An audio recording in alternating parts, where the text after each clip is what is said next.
राधे राधे बच्चों, कैसे हो आप सभी लोग। आज हम मल्टी चॉइस क्वेश्चन करने जा रहे हैं क्लास 10th एसएसटी के। ठीक है, देखते हैं इसमें क्या है। क्वेश्चन में कहता है भारतीय नेताओं ने 1919 में एक्ट जिसका नाम था रॉलेट एक्ट का विरोध क्यों किया। ठीक है, तो क्या इसमें बोला जा रहा है कि इस एक्ट के तहत किसी भी भारतीय को बिना मुकदमा चलाए गिरफ्तार किया जा सकता था। दूसरा, इस एक्ट के तहत भारतीय लोगों पर अतिरिक्त कर लगाया गया था।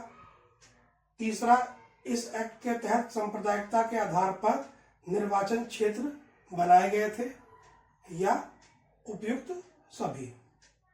तो 1919 के एक्ट में जिसे हम रॉलेट एक्ट भी कहते हैं, इस एक्ट के तहत में क्या हुआ था जी, किसी भी भारतीय को बिना मुकदमा चलाए गिरफ्तार किया जा सकता था। एक्चुअली हुआ क्या था कि अंग्रेजों के द्वारा ये एक एक्ट पास किया गया था जिसे हम रॉलेट एक्ट कहते हैं। ये एक तरीके से अंग्रेजों का एक काला कानून था जिसमें भारतीयों को महज सिर्फ शक के आधार पर गिरफ्तार किया जाता था, जिसमें उन पर कोई मुकदमा भी नहीं चलाया जाता था और सीधा उनको गिरफ्तार कर लिया जाता था। 2 साल की कैद इसके तहत उनको दी जाती थी और इसके तहत बिना किसी वारंट के वो किसी के घर की भी तलाशी ले लिया करते थे।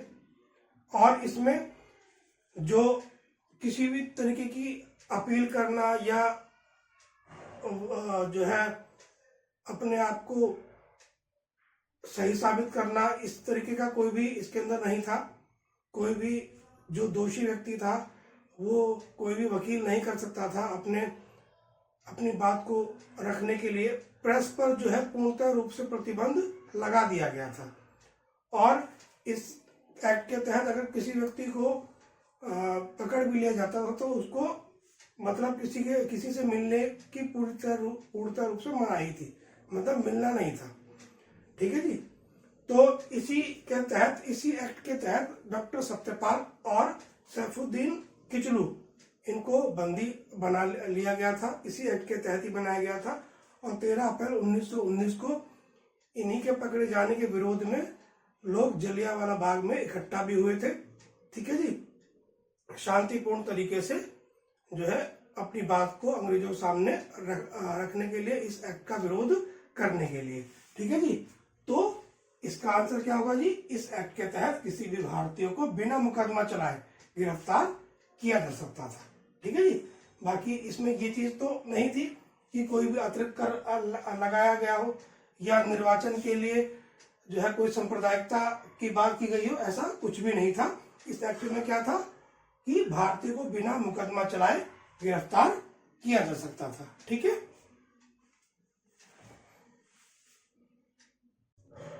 चलिए एक क्वेश्चन है, कहता है 1922 में महात्मा गांधी ने सत्याग्रह क्यों वापसी ले लिया। ठीक है, क्यों लिया था जी वापसी। कहता है अंग्रेजी सरकार के दबाव में आके लिया था, भारतीय लोगों के द्वारा सहयोग न मिलने के कारण लिया था, या चोरा चोरी में हिंसात्मक घटना घटने के कारण लिया था, या उपयुक्त में से कोई नहीं। देखिए, अंग्रेजी सरकार के दबाव में तो आके बिल्कुल नहीं लिया। भारतीय लोगों का सहयोग ना मिलना, ये भी कोई बात है कि उनको भारतीय लोगों का सहयोग पूरा मिला हुआ था। तो जो चोरा चोरी की जो हिंसात्मक घटना थी उसके कारण ये सत्याग्रह वापसी ले लिया गया था। और यहाँ बात हो रही है 1922 की। एक्चुअली क्या था कि 1920 ईस्वी में जो है महात्मा गांधी जी ने असहयोग आंदोलन चलाया था अंग्रेजों के खिलाफ।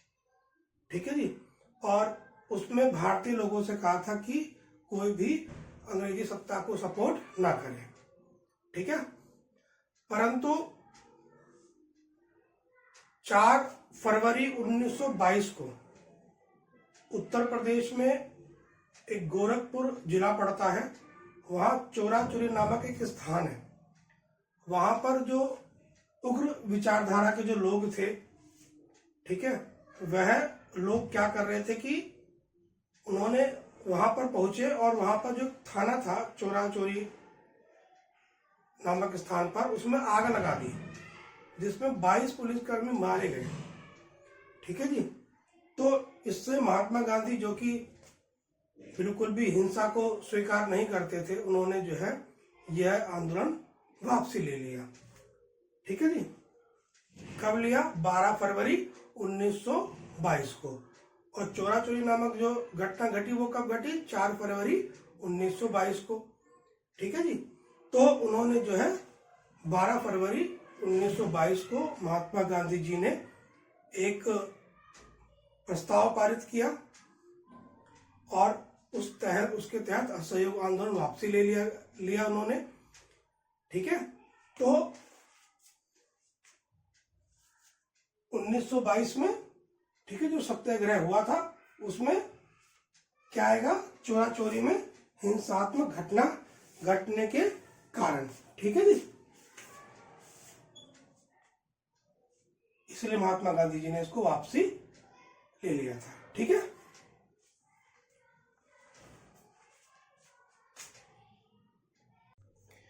एक क्वेश्चन है कि इनमें से कौन सा गरम दल का नेता नहीं था? देखिए, भारत जब गुलाम था तो भारत को आजाद कराने के लिए 2 दल बने थे, नरम दल और गरम दल। नरम दल जो कि अपनी बात को बहुत शांतिपूर्ण तरीके से सरकार के सामने रखते थे, अपने विरोध को, और धरना प्रदर्शन, भूख हड़ताल, इन सब पर विश्वास करते थे। जबकि गरम दल के लोग का मानना यह था कि ये देश भारत जो है वो हमारा है और हम अपने ही देश को पाने के लिए हम किसी के सामने हाथ क्यों फैलाएं, अपने अधिकारों को पाने के लिए हम किसी के सामने हाथ क्यों फैलाएं। तो ये लोग जो है अंग्रेजी सत्ता के खिलाफ जो है काफी गर्मजोशी से सामने आते थे। ठीक है। और अपनी बात को मनवाते थे।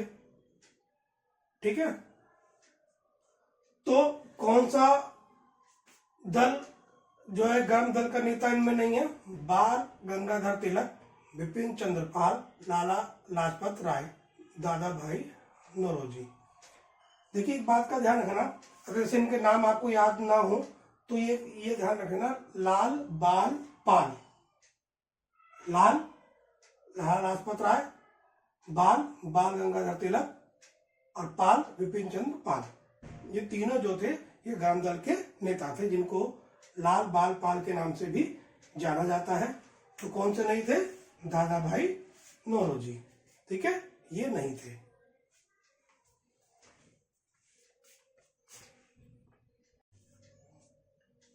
क्वेश्चन कहता है कि निम्नलिखित में से देशों के किस समूह को यूरोप में मित्र राष्ट्र के रूप में जाना जाता है?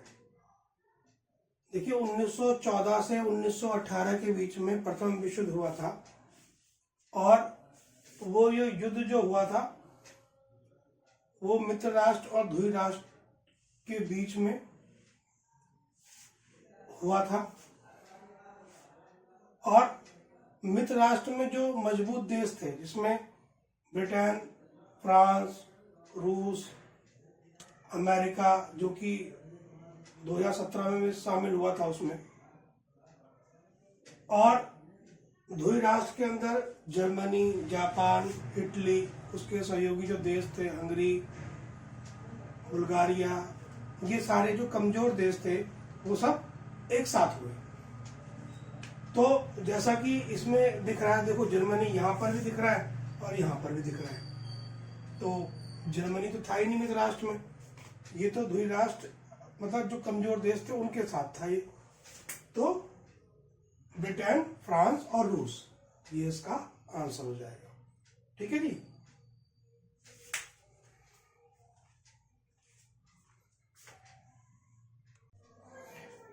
क्वेश्चन कहता है कि हस्तलिपि लिखित पांडु जो लिपियां थी उनका प्रचलन कम क्यों था?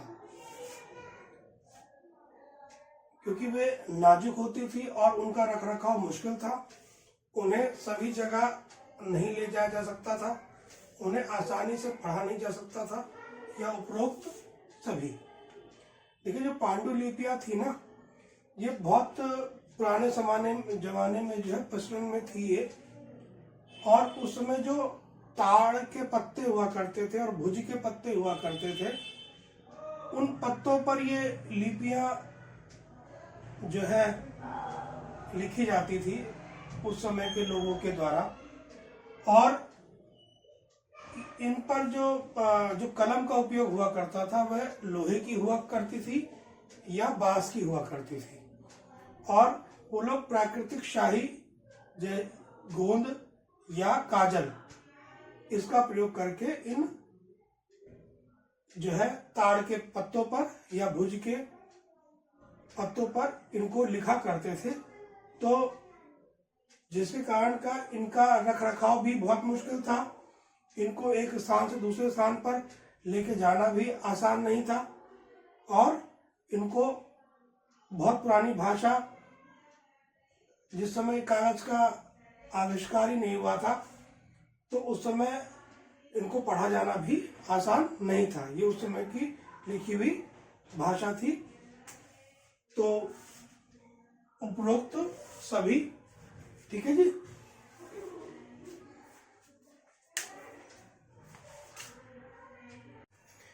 क्वेश्चन है कि पुस्तकों का पेपर बैक संस्करण प्रस्तावित हुआ प्रथम विश्व युद्ध में, द्वितीय विश्व युद्ध में, रूसी क्रांति में, या महामंदी की शुरुआत में।